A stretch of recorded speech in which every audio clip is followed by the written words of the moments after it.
Dukung channel kami dengan like, subscribe, dan tekan lonceng. Oke, kita lanjut ya teman-teman yang baru bergabung. Shalom, selamat bergabung teman-teman. Jangan lupa follow dan juga tap-tap layar ya. Terima kasih, Tuhan Yesus berkati. Islam mana Islam nggak tahu mereka. Mungkin mereka terlalu takut kalau ke roomnya Joseph ya untuk membantah. Karena di sini nggak bisa untuk bertaki ya. Karena pasti kalau mereka pakai dalil-dalil pasti saya tahu mereka kutip ayat Al-Quran apa, itu surah tentang apa, betul nggak? Malah saya nantangin mereka. Makanya jangan dipikir orang Kristen itu ini kan sebenarnya doa mereka ya. Mana ada oten yang bisa pakai bahasa Al-Quran kami dan seterusnya. Kalian terlalu menyombongkan diri sih sehingga Tuhan kalian sendiri yang akhirnya mendatangkan Joseph salah satunya dari sekian banyak orang di luar sana ya. Oke, kita lanjut ya. Shalom, Unknown. Shalom Bang, Shalom bro, silakan bro. Ada yang mau ditanyakan atau disampaikan? mau nanya ini Bang, kalau misalnya orang yang sudah meninggal gitu, bisa nggak mereka berusaha untuk mendapatkan keselamatan gitu Bang, Keselamatan seperti apa? dalam Kristus gitu? Kalau mereka bersatu dalam Kristus pada mulanya, mereka sudah pasti akan selamat ketika mereka berada di dalam api penyucian konteksnya. Tapi kalau mereka sudah mati, tapi dalam kematian mereka berpisah dari Allah, maka kebinasaan mereka sudah kekal. Yesus telah memberikan pernyataan jelas kok. Jikalau kamu percaya dan dibaptis dalam Injil Markus, Yesus katakan kamu akan selamat. Tetapi jikalau kamu tidak percaya, kamu akan binasa, kamu akan mati dalam dosa-dosamu. Artinya apa? Keselamatan itu diperoleh ketika kamu di dunia. Kalau sudah pasti keselamatan itu ada, keselamatan itu yang akan membawa kamu dan membimbing kamu ke jalan yang kekal. Konteksnya, kenapa ada api penyucian? Karena di dalam kekudusan surga, karena jelas surga itu kudus bro. Ketika di dalam Alkitab ada konteksnya misalkan salah satunya, dalam kisah para rasul tertulis, barang siapa yang memakan tubuh dan darah Tuhan dalam keadaan yang tidak layak, ia akan mendatangkan penghukuman atas dirinya. Ini selamat kita di dunia. Para rasul mengingatkan kita untuk menjaga kekudusan ketika kita menyantap tubuh dan darah Kristus atau perayaan Ekaristi. Artinya apa? Artinya ketika di kehidupan setelah di dunia pun kita harus tetap menjaga kekudusan itu. Untuk apa? Untuk pada akhirnya kita bersatu bersama dengan Tuhan. Secara fisik. Loh, jangan kamu pikir ketika kita bersatu dalam Tuhan itu hanya angan-angan. No, it's real. Kenapa? Karena dalam kitab Wahyu pun dituliskan bahwa keadaan surga itu bukan tempat itu teman-teman. Surga itu keadaan. Kalau kita sebut surga sebagai tempat, maka surga itu nantinya akan dipahami sebagai suatu konsep yang terbatas karena tempat. Karena kita percaya surga itu keadaan sempurna di mana kita bertemu bertatapan muka dengan Allah dalam kitab Wahyu. Nah, keselamatan itu sudah pasti ketika orang tersebut semasa hidupnya menerima. Kalau menerima. Nah, tapi tadi kan sudah dijelaskan sama saya dan sama Frater, bahwa selama kita di dunia, kita harus memastikan hidup kita betul-betul memegang apa yang diajarkan Tuhan Yesus. Apakah teman-teman di sini yang Kristen setuju kalau kita hidup di dalam Kristus, kita masih saja berbuat dosa? Apakah teman-teman terima? Apakah teman-teman pikir ketika Tuhan Yesus datang untuk menghakimi, artinya Tuhan Yesus tutup mata? Oh, Joseph ini yang penting ikut saya, bodoh amat dia mau, istilahnya mohon maaf, melanggar 10 perintah Tuhan, mau mencuri, mau apa, tetap masuk surga. Apakah Tuhan seperti itu? Ketika di dunia saja kita menuntut keadilan, masa Tuhan yang maha adil, yang hakim satu-satunya yang adil, masa Tuhan mau melupakan dosa-dosa kita? Jadi jangan, sekali lagi tadi saya sudah bilang, jangan menganggap penyaliban Yesus, jangan menganggap pengorbanan Yesus itu sebagai salah satu alasan bagi kita untuk membenarkan perilaku kita selama di dunia. Gitu loh. Paham nggak maksud saya? Jangan membenarkan, artinya apa? Selama kita hidup di dunia, kita pun harus meyakinkan diri bahwa kita terhindar dari dosa. Ya, berbeda ketika kita sudah istilahnya meninggal, orang-orang yang sudah mati mendahului, mereka hanya menerima upah. Nah, itu yang dari tadi saya lupa ngomong. Mereka menerima upah. Kau baca dalam Ibrani 9 ayat 27. Di situ dikatakan apa? Setiap orang ditentukan hidup untuk sekali, mati untuk sekali, dan sehabis itu langsung dihakimi. Ibrani 9 ayat 27. Maka sesuai dengan Ibrani 9 ayat 27, tidak ada alasan bagi orang untuk bertobat. Udah selesai. Makanya ada konsep ketika orang mengikuti Kristus, selama hidupnya mereka masih ada dosa, pilihan mereka yaitu di pemurnian, di penyucian, di purification dulu. Setelah mereka sudah mengalami pemurnian, mereka akan kemudian bertemu dengan Allah dan para kudus di surga. Selama mereka belum kudus, mereka tidak dapat masuk ke dalam surga. Itu yang harusnya teman-teman pahami. Karena Tuhan Yesus telah memberikan perumpamaan tentang orang-orang di penjara. Coba teman-teman baca dalam Matius 5 ayat yang ke-24 sampai dengan 25 dan 26. Teman-teman silahkan catat, nanti boleh dibuka, boleh dibaca. Di situ Tuhan Yesus memberikan perumpamaan tentang orang-orang yang berada di penjara. Ingat loh, Yesus ketika memberikan suatu atau menjelaskan sesuatu, dia akan menggunakan parable atau istilahnya perumpamaan atau hal yang semacamnya. Jadi ketika Tuhan Yesus memperumpamakan penjara, itu bukan penjara secara fisik yang kita tahu penjara ya ada sipirnya, bukan. Melainkan suatu keadaan di mana teman-teman di situ ditahan untuk sementara. Makanya ketika teman-teman punya sanksi atas dosa itu, teman-teman dikatakan oleh Tuhan Yesus dalam Matius 5 ayat 26 itu, teman-teman akan masuk ke dalam penjara dan tidak akan keluar dari penjara sebelum dendanya lunas. Itulah api penyucian. Paham? Nah, ketika teman-teman berada dalam api penyucian, apa yang mampu untuk menyelamatkan kalian? Ya tentunya dengan jasa orang-orang yang tidak berada di dalam penjara. Itu sebab orang-orang yang masih hidup di dunia bisa mendoakan jiwa-jiwa yang dalam api penyucian. Dan para kudus juga bisa mendoakan mereka. Karena dalam konsep kekristenan sesuai dengan surat Rasul Paulus kepada jemaat di Roma, dikatakan baik hidup maupun maut tidak akan ada yang dapat memisahkan kita dari kasih karunia Kristus. Orang-orang yang dalam secara fisik mata kita, sekalipun jasad mereka sudah ada terkubur di tanah, mereka tetap hidup. Mau mereka hidup di surga atau di api penyucian, atau mereka hidup di neraka karena kebinasaan, itu yang dinamakan dengan kehidupan yang diberikan oleh Kristus kepada orang-orang yang baik yang menerima ataupun yang menolak. Karena penghakiman Kristus itu bukan berarti orang-orang yang hidupnya di dalam Kristus mereka menunggu. Tidak. Nah, kalau teman-teman ada yang bertanya, kalau mereka sudah dihakimi duluan sebelum penghakiman Yesus untuk kedua kalinya, lalu apa yang Yesus lakukan untuk menghakimi orang kedua kalinya? Pahami bahwa konteks relevansi antara waktu itu tidak dapat teman-teman aplikasikan ketika kita berbicara tentang keadaan surga dan neraka. Paham ya maksud saya? Paham? Jadi jangan, oh kan dia udah mati duluan. Ketika Yesus menghakimi berarti Yesus cuma mengulang. Jangan diaplikasikan dengan konsep waktu yang terbatas. Nanti kalian bingung.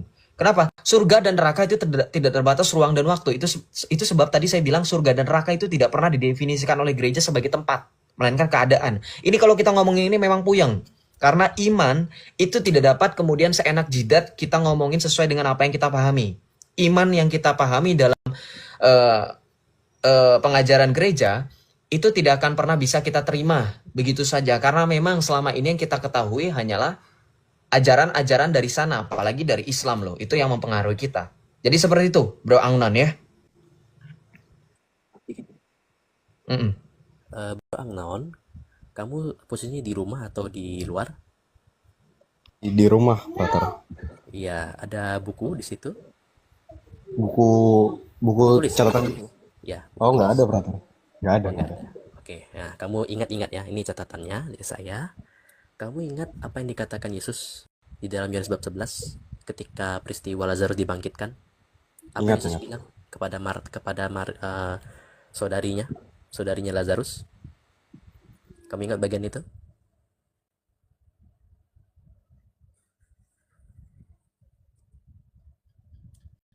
Halo Angnon, ya, mesin turun kayaknya.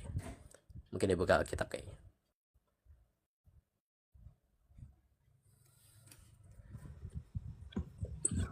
Salah. Iya, sudah. Ada Alkitab di situ? Ada. Ya, Ini baru. Yohanes bab 11. Injil Yohanes ya? Ya, Injil Yohanes setelah Lukas. Bab 11. Ya. Lihat di ayat 24 sampai 27. Saya bacakan nggak nih, Frater? Boleh, kalau mau bacakan silakan. Sampai 27 ya? Ya, 24 sampai 27, 3 ayat saja. Ya. Kata Marta kepadanya, aku tahu bahwa ia akan bangkit pada waktu orang-orang bangkit pada akhir zaman. Jawab Yesus, akulah kebangkitan dan hidup. Barang siapa percaya kepadaku, ia akan hidup walaupun ia sudah mati. Dan setiap orang yang hidup dan yang percaya kepadaku tidak akan mati selama-lamanya. Percayakah engkau akan hal ini? Jawab Marta, ya Tuhan, aku percaya bahwa engkaulah Mesias, anak Allah, dia yang akan datang ke dalam dunia. Oke. Andaikan saat itu kamu berada di posisi sebagai Marta, apakah kamu akan bertanya demikian kepada Yesus? Iya, Frater. Ya, sama kan? Itulah pengharapan orang Kristiani. mendapatkan kebangkitan badan, hidup yang kekal. Ingat bagian itu? Ya, ingat ya, di dalam syahadat atau pengakuan iman rasuli, ya, di situ. Lalu saya tambahkan di bagian yang lain, bisa kamu catatan saja di 1 Korintus 15. 1 Korintus 15. Ya, di 1 Korintus bab 15. Itu diterangkan sangat-sangat detail mengenai bagaimana keberadaan kita kemudian jikalau kita berada di dalam Kristus atau berada di luar Kristus. Itu. Lihat di bagian ayat 12-nya sampai di ayat 33. Nanti baca sendiri ya. Nanti bisa baca sendiri yang bagian itu, ya. Dan kalau mau pertegas di bagian bawahnya juga boleh 35 dari 35 sampai ke seterusnya ya. Tuh. Dan terakhir saya tambahkan di Filipi 3.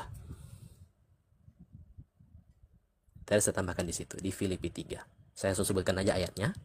Ya. Kesudahan mereka ialah kebinasaan. Tuhan mereka ialah perut mereka, kemudian mereka ialah aib mereka, pikiran mereka semata-mata tertuju kepada mereka yang secara duniawi. Karena kewargaan kita, nah tegaskan di sini, yang 3:20, Filipi bab 3:20. Karena kewargaan kita ini adalah di dalam surga, dan dari situ kita juga menantikan kedatangan Yesus Kristus sebagai juru selamat yang akan mengubah tubuh kita, fisik kita, ya, badaniah kita ini serupa, secitra, segambar dengan tubuhnya yang mulia. Menurut kuasanya yang dapat menaklukkan segala sesuatu kepada dirinya. Artinya apa? Kebangkitan badan yang diulang di dalam syahadat para rasul maupun pengakuan iman rasuli maupun syahadat-syahadat Niksia Konstantinopel itu persis sama apa yang dikatakan oleh Paulus itu sendiri di dalam suratnya 1 Korintus dan Filipi 3. Ya, paham ya Angnon ya? Itulah yang dinantikan oleh orang-orang yang percaya kepada Kristus ketika mereka mengakhiri perjalanan hidup di dunia ini. Tubuh mereka yang fana akan berlalu, tetapi tubuh kemuliaan akan mereka terima. Karena apa? Sejatinya mereka telah melaksanakan perintah Kristus. Perintah Kristus di mana? Ada di Matius 25. Tuh. Paham ya Agnon ya?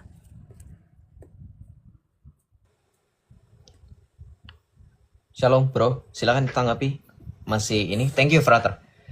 Saya tanya soalnya tadi dia suara latar belakangnya ada anak-anak, sorry ya, saya mute kamu ya tadi ya. Silakan. Jadi paham Frater.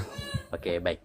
Itu aja ya. Itu saya tambahkan sedikit aja di situ supaya menegaskan perkataan Yosef tadi. Tuh. Thank you ya Frater. Thank you. Sama-sama. Oke. Makasih ya Bro Angnon ya. Tuhan Yesus berkati selalu ya. Iya. Makasih Bro. Shalom. Shalom. Oke, kita lanjut ya. Yosef, betul nggak kata Esra Soru Yesus itu sekolah SD, SMP, SMA? Dan nggak ada. Zaman Yesus, kalau dibilang Yesus sekolah ya so what? Kalau dengan perumpamaan kita di bahasa sekarang yang budaya kita ada SD, SMP, SMA, so what? Artinya kami percaya kami mengikuti orang yang benar, orang yang benar-benar tahu, bukan orang-orang yang sok tahu. Kayak kamu ikuti tuh junjungan kamu buta huruf, mending dia suruh sekolah. Nah itu. Makanya junjungan itu mempengaruhi pengikut. Kalau kamu bilang, wah Tuhan Yesus sekolah, kami bangga. Berarti junjungan kami itu memang sebelum dia mengajar, dia belajar. Junjungan kamu mengajar, nggak pakai belajar, makanya buta huruf. Makanya saya tuh bingung sama mereka. Mereka tuh bangga loh. Mereka bangga dengan sosok yang buta huruf, yang nggak mampu melakukan apa-apa, yang bahkan mendatangkan kerugian daripada Yesus yang bahkan mereka hina-hina, tapi Yesus itu mampu membuktikan dirinya berilmu daripada junjungan kamu. Betul nggak Syahrir? Assalamualaikum Bang Joseph. Waalaikumsalam mobil masihi ilal hakiki wa barakatuh. Itu aja. Itu Bang. Yang saya mau pertanyakan, tolong diklarifikasi Bang ya. Oh, so aja, Bang. klarifikasi. I've given you the answer and it is right. That Jesus, kalau kamu bilang dia itu sekolah, itu nama bahasa Yahudinya midras. Gak usah kamu tambah-tambahkan SD, SMP, SMA. Itu karena pengetahuan kamu yang terbatas, sekolah dalam lingkup kamu cuma SD, SMP, SMA. Pendidikan itu ada yang formal dan non-formal, Syahrir. Bedanya Yesus Kristus, juru selamat kami, midras, itu akibat dari hukum Taurat, peraturan Taurat.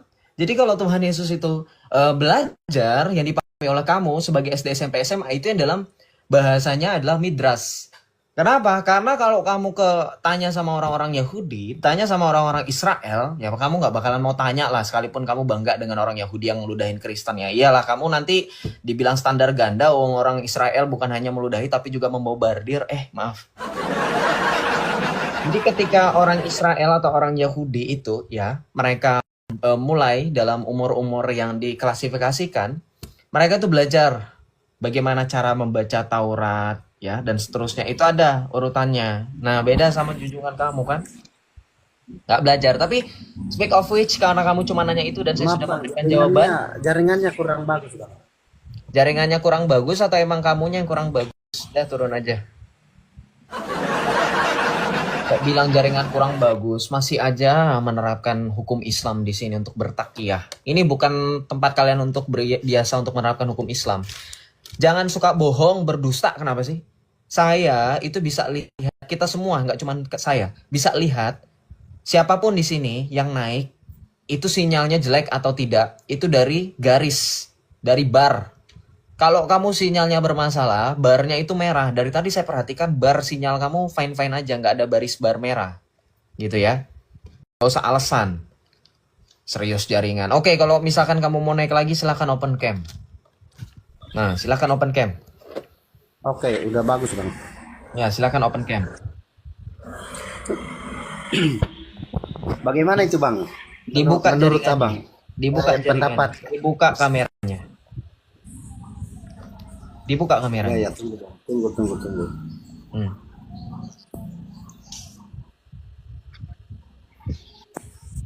Astagfirullahaladzim.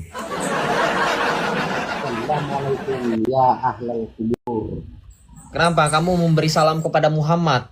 Kamu kan di sini melihat tidak ada satupun sosok yang namanya Muhammad. Kalau kamu mengucapkan salam Assalamualaikum ya ahlil kubur, kamu ucapkan itu kepada Muhammad. Saya bukan Muhammad, Frater Abana bukan Muhammad. Sayang sekali ya, salah sasaran. Ya, malah ketawa-tawa dia nabinya kita injak-injak, kasihan kamu. Ya, silakan kamu buka lagi kameranya. Tidak usah di mute, Bang. Ini Percuma kuasa lah. saya lebih berkuasa daripada nabi kamu dan ilah buatan nabi kamu. Mau saya mute, mau kamu saya tendang pun saya bisa. Kamu nurut atau enggak?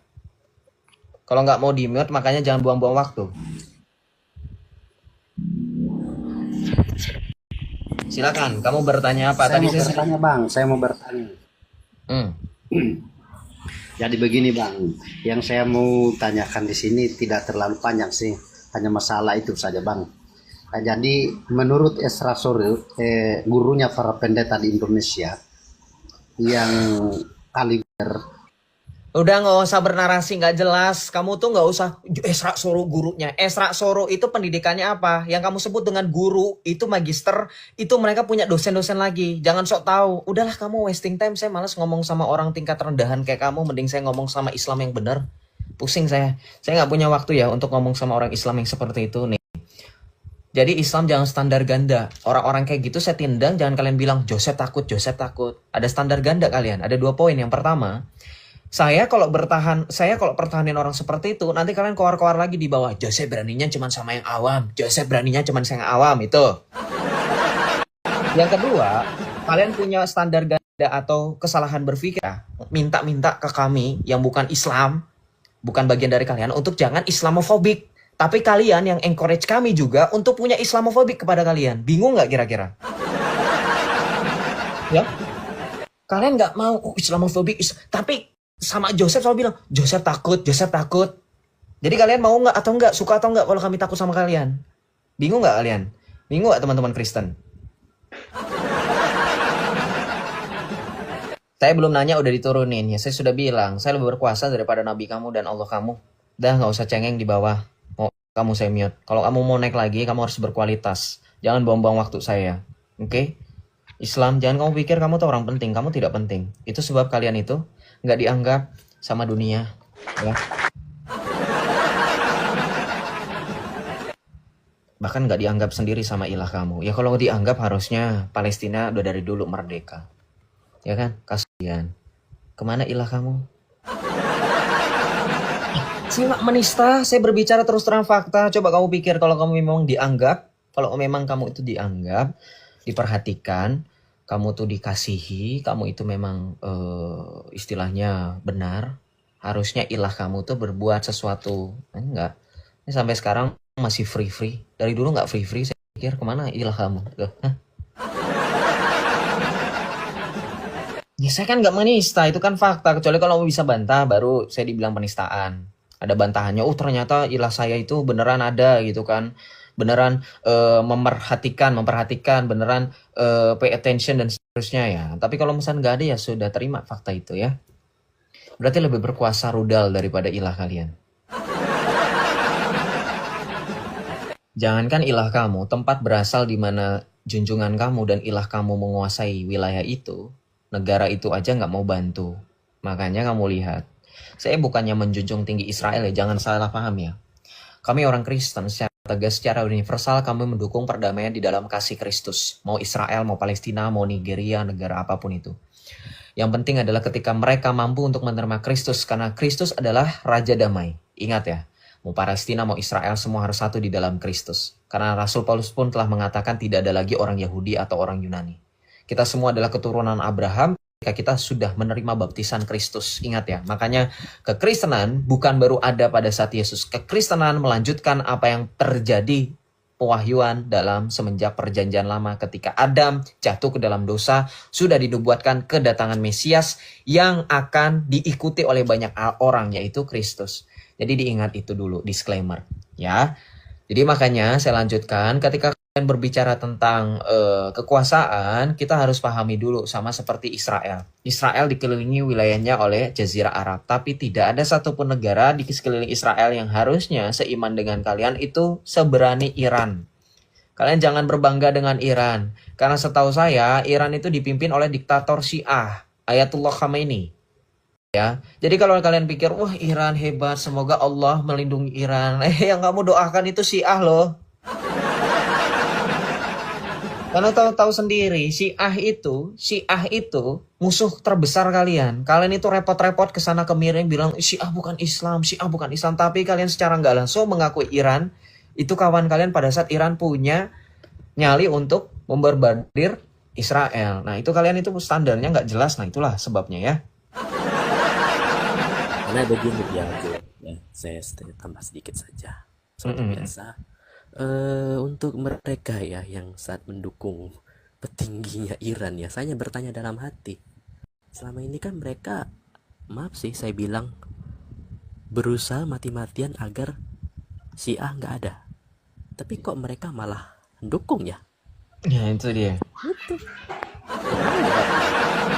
Jadi selama ini yang mereka punya piring, yang punya sendok, yang punya garpu tuh kemana? Apakah dia langsung dihibahkan ke orang lain atau gimana? Itu. Nah itu dia, brother. Kita nggak tahu lah. Oke, kita lanjut ya. Terima kasih teman-teman yang sudah bergabung dan tap-tap layar sampai dengan 600 penonton. Tadi sempat 1000 ya. Kita lanjut. Logika dasar. Shalom, selamat malam. Selamat malam. Ya, dari Islam atau dari Kristen? Islam. Pantas logikanya masih mendasar. Ya, silakan dibuka kameranya. Nggak bisa dibuka. Bisa. Yang nggak bisa itu membangkitkan Muhammad, itu yang paling mustahil. Silakan dibuka kameranya, nggak usah alasan. Saya sudah pernah jadi Islam, jadi saya tahu.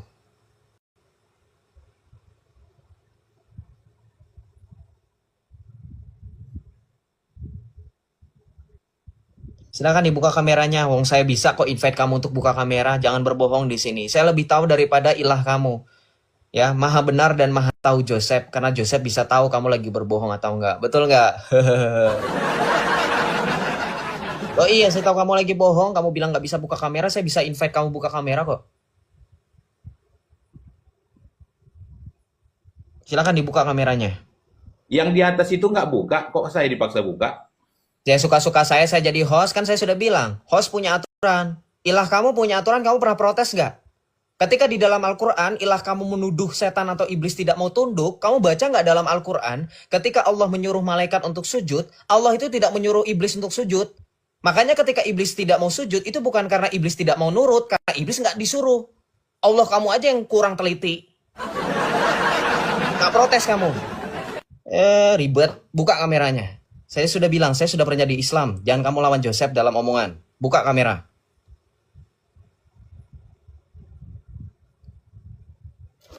Dibuka kameranya. Nggak mau buka, udah turun. Saya kembalikan kamu ke tempat asal kamu. Saya ngomong kayak gini, saya pakai dalil ya. Ketika saya tadi ngomong di Al-Quran kamu, itu ada ayatnya. Jangan sampai saya buka nanti, kalian nggak bisa jawab, itu jadi ngegantung topik kita. Sering banget di room Joseph kayak gitu, betul nggak teman-teman? Joseph kasih dalil mereka ketika mereka nantangin, mana ayatnya, mana ayatnya. Ketika Joseph tunjukkan ayatnya, jadi gantung karena mereka nggak mampu, nggak becus, mereka kabur, ya kemana-mana, kayak gitu kan. Makanya saya tuh paling males kalau misalkan saya sudah nantangin, tapi nggak ada satupun yang beri naik, nah itu.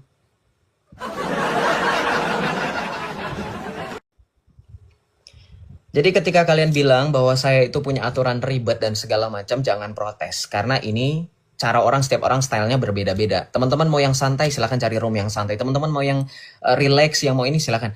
Joseph seperti ini, tetap adanya seperti ini. Teman-teman nggak boleh protes apa adanya saya kecuali, perhatikan. Jikalau saya keliru dalam menyampaikan ajaran gereja, baru teman-teman boleh kasih saran, kasih masukan, kritik pun nggak menjadi masalah. Tapi kalau bagaimana cara saya menyampaikan, teman-teman mohon maaf. Tipikal saya seperti ini. Selama saya tidak mengucapkan kata-kata kasar, apalagi istilahnya yang ya pokoknya kata-kata kasar lah yang tidak pantas gitu dalam dialog. Nah teman-teman baru protes ke Joseph. Saya selama ini menahan dan saya sudah agak mendingan, bahkan lebih baik loh, better. Kalau dulu saya masih pakai kata TOLOL, boleh tanya tuh sama moderator, teman-teman moderator.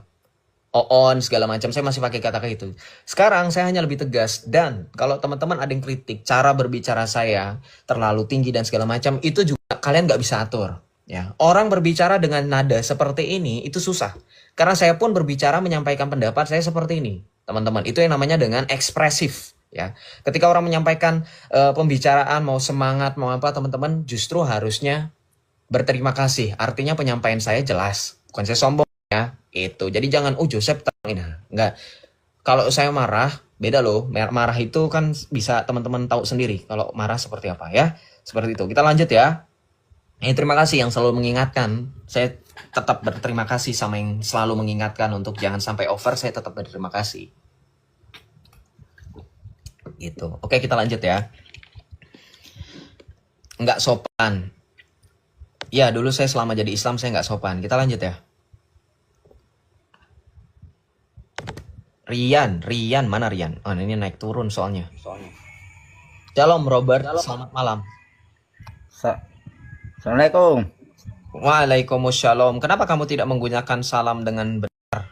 Assalamualaikum. Kenapa assalamualaikum? Saya mau bertanya sama yang orang tipin di bawah, yang Islam tidak usah naik. Orang yang tidak sopan kalau ngomong. Ya, lebih nggak sopan kamu. Ngapain kamu nyuruh mereka nggak naik? Memangnya kamu siapanya mereka? Emaknya mereka. Kamu lebih nggak sopan loh setelah dipikir-pikir. Ngapain ngatur urusan hidup orang? Mereka mau naik, mereka mau nonton, mereka mau jungkir balik. Ngapain kamu ngatur, Robert? Siapa kamu? Naik, yang Islam tidak usah naik. Ya, takut ya. Ya, tuh Robert sudah takut teman-teman jangan naik katanya. Nabi kamu aja nggak pernah ada hadisnya jangan naik ke room Joseph gitu, nggak pernah. Ngapain kamu berhadis di sini? Shalom Rian, selamat malam. Ya, shalom Bang Yosep. Ya, shalom. Saya Kristen, cuman tadi kan ada pertanyaan yang tadi loh, yang sekolah Yesus itu loh. Itu karena kemarin kan, ya saya kan penjelajah Komal ya. Jadi kelihatannya mungkin rekan-rekan itu dapat bahasan baru dari grup sebelah gitu. Karena kemarin ketika saya sebentar di grupnya itu ada satu mungkin guru dalam agama sebelah gitu kan, yang nyebutnya depannya U lah kan itu kan. Dia itu bahas itu bahwa Yesus itu sekolah gitu kan. Terus dikomparasinya dengan yang Paulus ngajar ngisi kuliah. Ini siapa ngisi kuliah? Nggak sekalian mereka bandingkan dengan Musa yang membawa 2 loh batu dari Gunung Sinai. Musa itu bawa materinya langsung loh, bawa praktikum. Terus karena tadi Bang Yosep kan, ya saya juga tahu Bang Yosep kan dulunya kan Muslim ya gitu. Yang saya punya pertanyaan itu adalah, apakah kalau di kitabnya mereka ini nggak runtut gitu Bang Yosep? Kenapa? Karena kok ini kan sudah jauh ya gitu kan, maksudnya sudah nggak kronologinya itu nggak ketemu gitu loh. Tapi kok masih dibahas gitu. Bahasnya tuh adalah Ya Paulus aja dosen, masa Tuhanmu cuman sampai SMA gitu. Padahal tadi makanya Pak Syahir tadi, kalau Pak Syahir mau ya cek YouTube aja deh yang pendeta Esra Sorunya jelasin gitu ya. Maka tadi Bang Yosef sebenarnya sudah sekilas bahas ya Midras itu karena itu tahapan supaya memang nanti bisa ngajar gitu loh. Kan itu runtut kan gitu loh. Walaupun Oke. memang tidak tertulis di Ya, Alkitab kan ya, gitu. ya. Oke, Itu Rian. sih. Ya, Rian, kamu ada buku di situ? Buku tulis atau buku catatan? Enggak sih. Paling cuman notes Enggak. sih kalau Oke, bisa. oke. Nanti saya share sedikit satu hal ya. Mm-mm. Ini bagian saya ya, Jo ya. Ya, Ini silakan. saya aja. Oke. Nah, yang dikatakan di oleh Yosef tadi ya mengenai apakah Yesus itu berpendidikan, mengikuti SD, SMP, SMA, ya jangan berpikir begitu. Karena pikiran begitu itu standar pendidikannya orang Indonesia. Sekolah dasar, sekolah menengah pertama, sekolah menengah atas, atau SMU, sekolah menengah umum, atau sekolah menengah kejuruan, beda. Ya, kalau untuk orang-orang Yahudi, ya orang-orang di zaman hidup Yesus, yang disebutkan oleh Joseph tadi kan midras ya, Joseph ya. Betul. Ya, midras. Nah, gini. Jadi untuk midras itu ada beberapa tahapan ya. Nah, kalau untuk tahapannya itu yang paling dikenal itu ada halakah dan agadah. Ada Ya, dua ya. betul. Itu Betul. dalam dua hal itu. Nah, dalam halakah dia nanti dilihat dulu. Misalkan ada Mekhilta siapa dulu? Misalkan Rabbi Ya, Shimon ben betul. Yochai atau Rabbi Ya, Yismail atau ya, menggunakan betul. Sifro atau Sifrei Ya, Zuta, Damidbar atau Devarim ya, ya. Itu ya, kalau halakahnya ya. ya, ya, Tapi kalau untuk agadah yang naratif ya, itu ada ya, Rabah, Bereshit Rabati, Agadat, ya, Bereshit, lalu Beur Haradal Ompir Kerebe Eliezer, En Yakov, lalu legenda para Yahudi, ya, lalu ada Lekaktov, Shekeltov, ya, Mishlei, Shmuel, Tanghuma Buber, Tehillim, Yalem Denu, lalu Odzar Midrashim, lalu ada page kita di Raf Kahana, ada ya, Rabati, ada ya, Seder, ya Seder ada ya, Olam Rabah dan Olam Zuta, lalu ya, Sefer Ayasar itu paling terkenal ya, Sefer Ayasar, ya, lalu ada Tanayid Be Eliyahu Rabah, lalu Yakut Shimon Onah, ya, lalu Yakut Shimoni ya dari Nah ya, dan juga dari Torahnya, lalu Tanah Dewi Eliyahu Zuta dan Sifre Agadah. ya, Tuh. Jadi ada banyak spesifikasinya ya, ya, benar. Rian ya. Jadi Ya, setuju. tidak sebegitu mudahnya ya untuk orang Ya, betul. dalam Ya, arti seperti kita ya yang notabene ya, kita kan orang-orang Yahudi yang ya, kemudian ya orang-orang Yahudi ya, yang kemudian bukan seperti mereka lagi ya. ya, Tetap kita menggunakan tanah ya sebagai ya, tanah. Ya, sumbernya, tetap itu betul. tetap karena sanatnya terhubung ya, Ya, ya, konektivitas itu tidak akan ya, bisa lepas.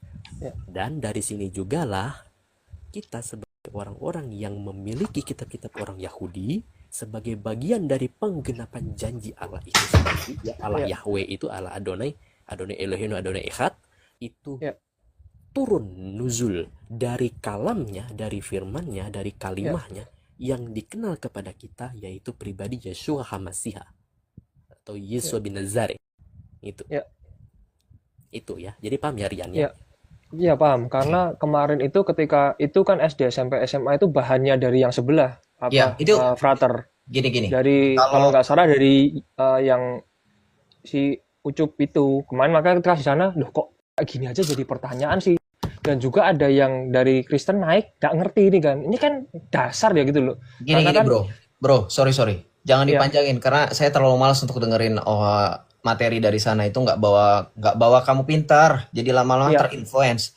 ya Coba gini, saya mau orang Kristen ketika mendengarkan itu kalian cross check sendiri, betul nggak Yesus itu lebih rendah derajat pendidikannya daripada Paulus kalau mereka menganggap iya pendidikan iya Yesus itu disetarakan dengan SMA atau apapun itu. Coba teman-teman berani nggak yang Islam saya tantang sama kalian di sini. Kalian bahas itu karena tadi kan nggak serius orang itu. Saya mau serius sekarang. Kalau teman-teman baca dalam Markus 1 ayat 21 sampai dengan 22 di situ baca di situ. Silakan dibuka bro, baca Markus 1 ayat 21 sampai dengan 22. Nanti kita ke Markus 9 ayat 2. Markus 6 ayat 2. Markus 1 ayat 21 sampai 22 dulu. Kita baca di situ. Bagaimana posisi Yesus mengajar, apakah sama dengan Paulus? Kita baca. Mereka mengutip Kisah Para Rasul 19 ayat 9 kalau saya tidak salah. Ketika di situ dituliskan bahwa Rasul Paulus pergi ke Tiranus untuk mengajar orang-orang Kristen. Betul nggak? Nah, jadi gini, ketika Anda bertanya orang Islam itu nggak berurutan, yes, itu terbukti dengan cara mereka membaca kitab kita. Yesus, sebelum kamu katakan dia hanya sekedar lulusan SMA yang kamu ejek-ejek itu, kamu baca Markus 1, 21 sampai dengan 22. Itu permulaan Injil Markus loh, baru bab 1 Markus. Baca di situ. Ya, Saya bacakan ya. Oke, Iya, saya silakan baca Frater. Oke. Markus bab 1 ayat 21 sampai 22. Mereka tiba di Kapernaum. Setelah hari Sabat mulai, Yesus segera masuk ke dalam rumah ibadat dan mengajar. Mereka takjub mendengar pengajarannya, sebab ia mengajar mereka sebagai orang yang berkuasa, tidak seperti ahli-ahli Taurat. Nah, kamu dengar di situ, kamu resapi di situ, Yesus mengajar tidak seperti ahli-ahli Taurat. Sebelum saya bahas ayat ini, sebelum kita telusuri ayat ini, kamu pahami dulu, ketika mereka bermain dalam permainan kata, pemilihan kata atau diksi, mereka paham nggak dengan sebutan dosen? Mereka mau merendahkan posisi Yesus, tapi mereka meninggikan Paulus. Ini lagi-lagi mereka punya standar logika yang CCT, alias cacat. Kenapa saya bilang cacat? Untuk pada akhirnya dan kesekian kalinya, mereka membuktikan Paulus lebih berkualitas daripada Muhammad. Nah, Paulus sekelas dosen, Muhammad adalah orang yang tidak lulus, bahkan tidak bisa membaca. Mati-matian selama ini mereka merendahkan posisi Paulus, merendahkan derajatnya Paulus, menistakan Paulus. Pada akhirnya mereka mengakui Paulus adalah orang. Kalimat atau kata, bukan kalimat, kata atau diksi dosen. Dosen itu bukan asal kata baru muncul terus kalian pakai gitu aja. Enggak, dosen itu dari bahasa Belanda, desen. Artinya orang yang mempunyai otoritas pengajaran, yang memiliki latar belakang pendidikan yang lebih tinggi daripada yang lainnya, sehingga mereka punya hak untuk memberikan pengajaran. Betul. Nah, ketika Rasul Paulus dikatakan dosen, sekarang saya tanya sama teman-teman nih yang sosokan ngerti Islam, lo nonton ya diem-diem ya, malu ya? Ya, nggak berani ngetik kan kalau di sini. Kamu tahu nggak? Kalau kami yang kuliah, karena kamu kan rata-rata nggak kuliah, ya saya tahu orang junjungan kamu aja nggak belajar kok, makanya buta huruf. Kenapa saya berani merendahkan mereka serendah-rendahnya seperti itu di dalam hal akademis? Kamu kalau dengerin orang ngomong seperti itu, kamu harusnya malu loh. Kenapa saya bilang malu? Kita yang kuliah tahu loh, dosen itu bukan berarti pangkatnya lebih tinggi. Ada guru besar, betul nggak? Betul. Ketika kita balik lagi. Ketika di dalam Injil Markus tadi, bab 1, 21 sampai dengan 22, di situ tertulis Yesus kemudian memberikan pengajaran dan orang-orang takjub mendengar pengajaran mereka. Yesus itu bukan sekelas dosen lagi, berarti udah guru besar. Kau baca dalam Markus 6 ayat 2, di situ tertulis apa? Pada hari Sabat, ia mulai mengajar di rumah ibadat dan jemaat yang besar takjub mendengar dia. Artinya apa? Itu Yesus ngadain seminar, jumlahnya dalam orang yang kapasitasnya besar. Dan mereka mengakui kualitas Yesus mengajar itu tidak seperti ahli-ahli Taurat. Berarti bukan sekelas dosen lagi yang Yesus berikan, tetapi sekelas guru besar. Itu Islam. Ngerti? Kau baca juga misalkan. Oh ya, silakan. Ya, dengan kata lain profesor gitu ya. Nah, saya langsung get on point ya. Kan tadi kan mereka kan menyebut ya Paulus, mau nyamakan dengan Paulus. Oke, saya langsung tunjukin saja. Paulus itu adalah salah satu dari para rasul yang memiliki intelektual filsafatnya yang luar biasa dan pemahaman Tauratnya yang luar biasa. Mengapa saya katakan demikian? Karena Paulus dididik secara langsung oleh siapa? Seorang guru besar yang bernama Gamaliel. Ya, Gamaliel. Gamaliel itulah guru dari Paulus. Dia dihormati oleh seorang yang sangat disegani oleh 3 golongan sekaligus ya. Farisi, Saduki dan Eseni. Ya, Rabban Gamaliel 1. Ya. Gamaliel the Elder. Bagaimana itu bisa dibuktikan? Saya punya dokumennya yang namanya Sotah. Kita lihat di Sotah 9 ya. Supaya membuktikan. Oke. Sotah 9 ayat 15. Jadi jangan main-main ketika ada orang seperti orang-orang yang tadi yang disebutkan oleh Yosef ya, mereka tidak pernah membaca sebenarnya. Ya, oke, sebentar saya tunjukin. Iya, 9. Iya. Di ayat ke-15. Nanti saya tambahkan di Kisah Para Rasul lebih jelas lagi. Ya. Oke. Nah ini ya. Kamera dulu. Iya, ini ya. Nih. Ya, latar belakang Gamaliel. Nih. Sewaktu Rabban Gamaliel sang penatua wafat, kemuliaan dari Torah ya, Taurat berakhir dan kemurnian serta kekudusan pun lenyap. Ini ada di dalam dokumen Yahudi ya, Sotah namanya, bagian dari Talmud, dan itu dibuktikan juga dengan apa? Kisah Para Rasul. Nih ya, Kisah Para Rasul lebih jelasnya di bab 5. Silakan dicari di situ. Ya, itu aja. Thank you, Frater. Gitu, Bro Rian. Ya, Terima kasih, Kak Ana. bisa pertanyaan terakhir nggak, Bang Yosef? Boleh, silakan. Ini juga sempat dibahas ya. Cuman karena Bang Yosef kan dari Islam mungkin lebih tahu. Karena juga Bang Yosef juga mempelajari kan bahwa Paulus itu sebenarnya disebutkan juga dalam Al-Quran, tapi mereka nyebutnya Bulus. Apakah itu benar atau tidak ya? Karena ada, itu kan misalnya kalau kita mengira-ira atau cocok loginya kan di sana tuh ada tulisannya Bulus gitu. Nah itu apakah iya atau tidak gitu sebagai mantan Islam? Saya bertanya gitu aja sih Bang Yusuf. Oke, betul. Itu ada 3 orang utusan yang diutus dalam surah Yasin, betul. Tapi gini, terima kasih Kak Ana, terima kasih. Tuhan Yesus berkati. Tapi gini, ketika teman-teman Islam bermain di literatur mereka, jangan pernah kemudian teman-teman langsung percaya. Ingat ya, saya selalu perhatikan. Gini, bukannya saya sok menggurui, bukannya saya kemudian sok mau ikut campur dengan apa yang kalian percaya atau tidak percaya, enggak. Cuman ingat bahwa keselamatan kita tidak bergantung atas otoritas kebenaran di luar daripada Kristus dan gerejanya. Kita anggap itu sebagai oke, saya tahu itu oke. Thank you for your information. Tapi untuk pada akhirnya sebagai penguatan atas iman itu jangan sampai. Kenapa? Karena bukti atas dasar kasih Kristus dan gerejanya saja menurut saya sudah cukup. Tidak perlu ditambahkan dengan adanya Islam. Misalkan, oh ternyata di Islam ada loh gitu.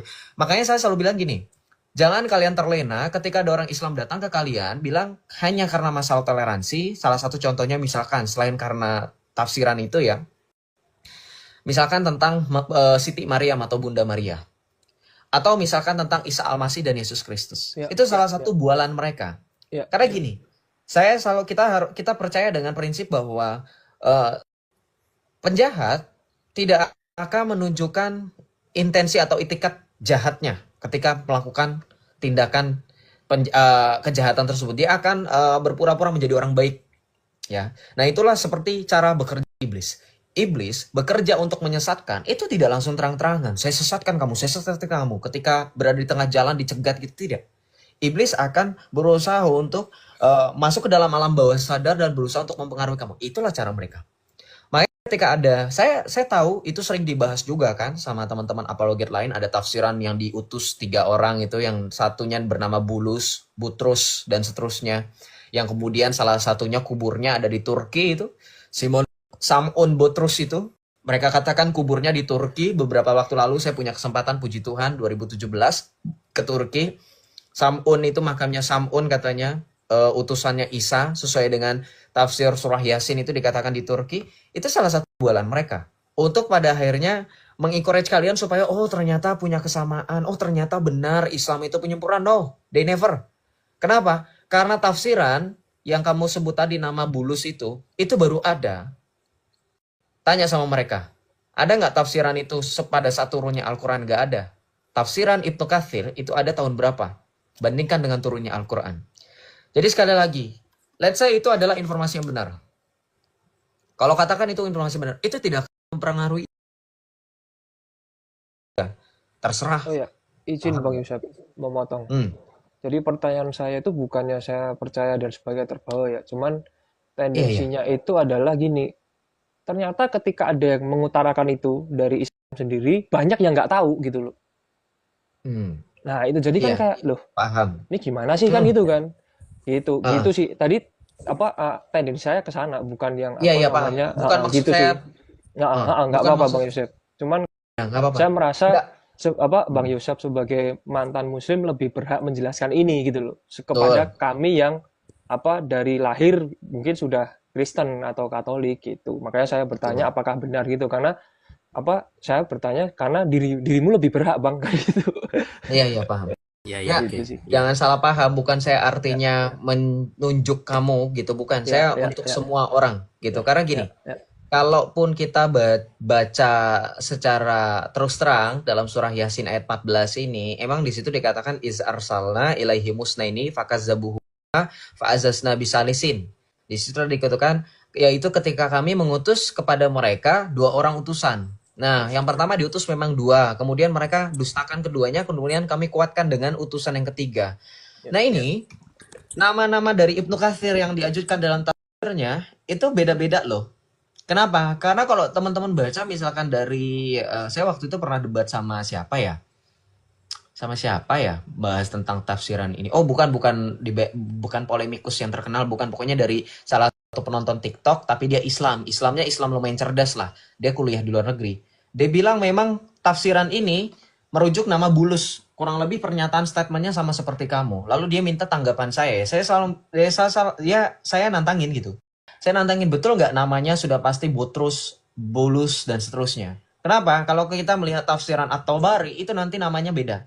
Yang diberi nama tiga utusan tadi, itu bukan ada nama Bulus dan Butrusnya. Itu ada nama Sadik, Soduk, dan Shalom. Serius. Buka dalam WhatsApp Bincang Syariah. ya, ya, oke, oke. Bincangsyariah.com. Ya, Gitu. oke. Ya. Jo, nih Ya, saya Rata. tunjukin aja langsung per ini ya, per tahunnya. Ryan, Rian, nanti ya, kamu bisa DM saya. ya. Ini yang saya tunjukin di kamu ini adalah bisa dibaca. Tapi saya nggak tertarik sih di Ya, situ. maksudnya hanya hanya menegaskan saja, menegaskan saja. Ya Ya, ya, karena kenapa saya di sini karena ternyata ketika dibahas itu di room sebelah yang itu punyanya muslim itu jadi gempar gitu karena banyak yang nggak tahu gitu. Kalau saya ya jujur ya apa namanya nggak tertarik juga dalam cuman karena di sini Bang Yusuf saya nungguin lama jarang muncul juga. Nah, ketika muncul ini saya simpen pertanyaan itu karena ya menurut saya Bang Yosep berhak untuk menjelaskan ini sebagai mantan muslim gitu. ya, ya, oke, oke, Itu aja baik. sih, Ya, Frater gitu. ya, Jadi Ryan. terima kasih gitu karena kalau kalau menjelajah itu ya jujur aja kalau katanya Edis itu kayak apa ya? Ya kalau di dalam gereja nggak bakalan bahas agama lain gitu kan. Ya itu iya sama aja Ya, gitu oke, karena oke. saya juga belajar agama saya sendiri aja butuh kayak nggak habis-habis gitu. Ya, ya, oke, oke, oke. Gitu Paham, sih, paham. cuman Ini, tanya aja ya, karena sebagai orang kok melihat kan saya termasuk kayak pengamat gitu kayak loh kok jadi bingung sendiri dan sebagainya sendiri karena cuman mengamati aja kan gitu ya silahkan kan gitu karena ya, kalau ya, ya. kita kan lumayan pegangannya kan ya itu tadi Bang Yosef bilang Yesus Kristus adalah Tuhan dan Juru Selamat dan sebagainya udah pegangannya itu kan gitu Alkitab ada ya udah kamu pelajarin itu kan gitu Oke, gitu oke. sih Frater jadi terima kasih kalau mungkin buat teman-teman karena saya merasa ketika muncul kayak gini Bang Yosef mulai serius gini ya itu tuh bisa dilihat tuh viewernya tuh stabil di 650 gitu nah mungkin kalau bentuknya kayak gini mungkin Iya, iya. akan semakin tinggi gitu karena apa kan berdasarkan fakta langsung lari ke manuskrip gitu-gitu ya Mm-mm. karena saya mengamati kan memang tipenya sendiri-sendiri. Cuman kan memang kalau Bang Yusuf tadi kayak di awal langsung jedar turunin dan sebagainya gitu ya. Lah mungkin kalau dengan sistem dipantik kayak gini muncul tadi penjelasan-penjelasannya terus saya juga pantau selama beberapa menit saya di atas loh kok stabil di situ dan saya cek di komennya kok juga pada kayak antusias untuk kayak gini ya untuk kayak gini ya nah mungkin ini nyambung ke Bang Yosef sebelum saya masuk ya bahwa ini gaya saya dan sebagainya terus kalau ada saran gimana penyampaian roomnya dan sebagainya mungkin ini akan gaya seperti ini mungkin akan kedepannya akan ya bisa dicoba gitu karena Mm. sangat karena jujur ketika saya pernah di roomnya The Truth gitu ya saya sempat nyebut katanya Bang Yosef dia pun respect Bang Yosef itu disebutkan bahwa wah Bang Yosef itu ilmunya itu karena dia mantan saya nggak tahu dia infonya dari mana tapi karena juga keras Islamnya dulu juga keras jadi Katolik yang keras gitu kan, dan belajarnya juga keras, sehingga ya itu orangnya jadi seperti itu gitu. Itu sih Bang Yosef. Oke, thank you Rian. But Terima kasih ya ya. ya, Rian, sebelum sudah. kamu turun itu Salve, Oh, ya. Salve, Iya. Frater mau Iya. mau tunjukin sesuatu. Ya silakan Frater. Itu mau Ya, tunjukin gini. dulu Rian, kasih tunjuk dulu bentar. Ya. Ya. Rian, nih nanti Ya. kamu bisa DM saya ya. Ya. Kamu bisa DM saya, nih, ya, ini, dan saya sudah buat listnya lengkap. Ya, ini bisa diakses semua ya. Nih, lihat NB-nya, tafsir ini adalah yang dapat diakses. Akses saja. Ya, nih ya, nih. Kan si Jo kan bilangnya ini ya, atau Bari ya, nih. Tahun berapa dia? 300 ini. Ya. Lalu next, Ibnu Katsir ya. Ibnu Katsir itu sudah di sini. Tahun 700. Ya. Nih. Ya, saya punya lengkap. Nanti kalau kamu butuh, DM saya ya. Ya. Oke. Supaya kamu ini hanya garis besarnya, hanya hasanah di luarnya aja. Nanti untuk lebih detailnya kamu bisa kunjungi situsnya ya. Nih, ini kan ada situsnya nih. Ini kan situs nih. Ya, HTTPS nih. Itu ya, paham ya? Ya, Rayanya? paham. Terima kasih, Frater. Ya. Gitu. Dan juga gitu ya Bang Yosef. Terima kasih atas terima kasih. penjelasan. Tapi kalau ada pertanyaan lagi saya, karena juga Bang Yosef jarang ya mungkin karena keben kan. Iya. Gitu. Oke. Terima kasih. Terima kasih Sehat-sehat juga selalu. Bro Rian, Tuhan Ya, Yesus Tuhan berkati ya Bro. memberkati. Thank you pertanyaannya. Thank you.